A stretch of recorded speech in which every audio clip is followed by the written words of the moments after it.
Hello. So,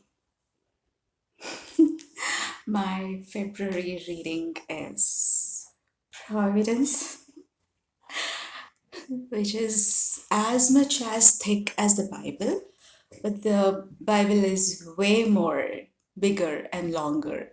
And Providence by John Piper, it has nearly 200,000 words, and Bible ESV has more than 700,000 words, so more than thrice.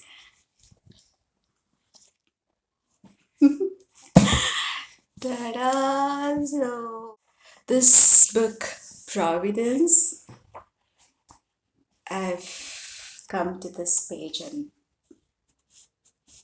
have this much. Piper's work on Providence. So it is a lifetime work that he spent huge amount of time. He spent many years to write on the topic sovereignty, actually. But as he was digging into the topic and as he was doing his research, theological research, he found that providence is the word that is apt for this book. So the gist of it,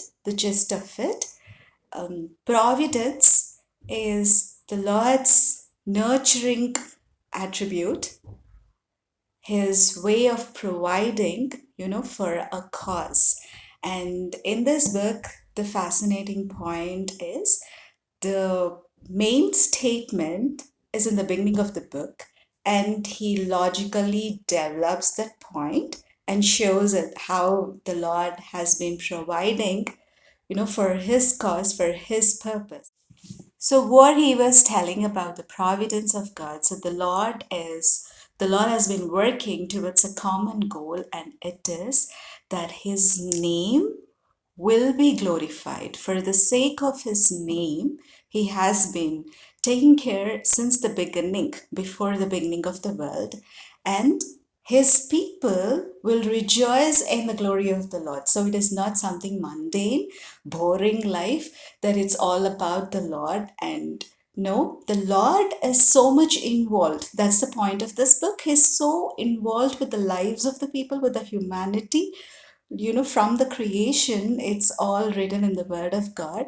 He is not someone who orders and then sits aloof, but is someone who is deeply involved in our lives. So his people, who recognize the glory of the Lord, would actually rejoice in the glory of the Lord. And in turn, the Lord exalts in his people. So that's the point that is developing throughout this book. So I'm so excited to finish this book. In theological classes, we are supposed to read this thick book, this thick book, this thick book, and that's how we would learn. But the Word of God, nothing beats the Word of God. First, the Word of God, and then the other resources would come in. So I remember when John Piper was advertising, he said the people who read this much chunky books, those are the people who would influence better. So, wish